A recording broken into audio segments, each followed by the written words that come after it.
LMC 8.8 ভার্সনের camera অ্যাপটি আপনি নর্মাল মোবাইলেও এখন ব্যবহার করতে পারবেন।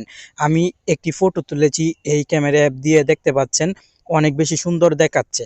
আপনি হয়তো মনে করছেন এই ফটোটি DSLR দিয়ে তোলা। আমি আপনাকে প্র্যাকটিক্যালি দেখিয়ে দিচ্ছি। দেখেন কত সুন্দর ফটো উঠে LMC 8.8 ক্যামেরা অ্যাপ দিয়ে। আমি অ্যাপটি ওপেন করে নিলাম। এখন যদি আমি এই ফুলের ফটোটি তুলতে চাই তাহলে জাস্ট ফোকাসটি ফুলের উপর নিয়ে লক করে দিব এবং একটি ফটো তুলে নিব। এই যে দেখেন,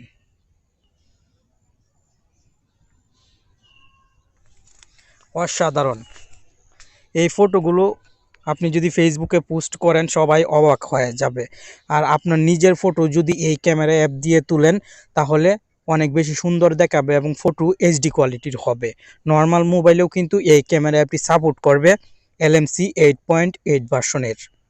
টেকন বাংলা চ্যানেলের নতুন একটি ভিডিও দেখছেন আর আমি আছি আপনার বন্ধু নাসিম।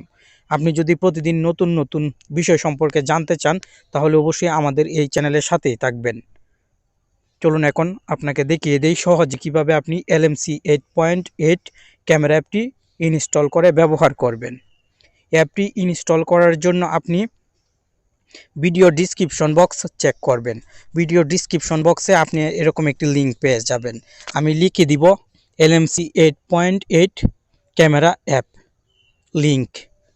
এই লেখাটা নিচেই কিন্তু এরকম একটি থাকবে লিঙ্ক। আপনি এরকম লিঙ্কের উপর ক্লিক করবেন।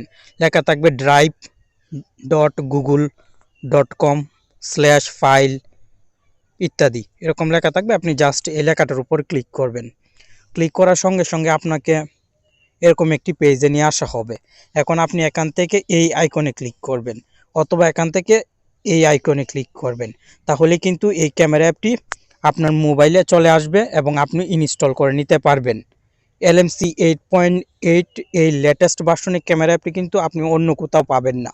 যে কোনো মোবাইলে এই LMC 8.8 ক্যামেরা অ্যাপটি সাপোর্ট করবে এবং এই অ্যাপটি দিয়ে ফটো তোলা সম্ভব হবে।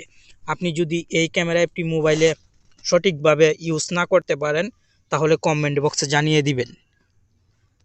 আমি এখন পর্যন্ত যাদেরকে দেখিয়ে দিয়েছি এই ক্যামেরা অ্যাপটি, প্রত্যেকেই কিন্তু অনেক বেশি খুশি হয়েছে এবং নর্মাল ফোন দিয়েও HD কোয়ালিটির ফটো তুলতে সক্ষম হচ্ছে। আজকে শুধু জাস্ট আমি আপনাকে অ্যাপটির সাথে পরিচয় করিয়ে দিলাম। ধন্যবাদ।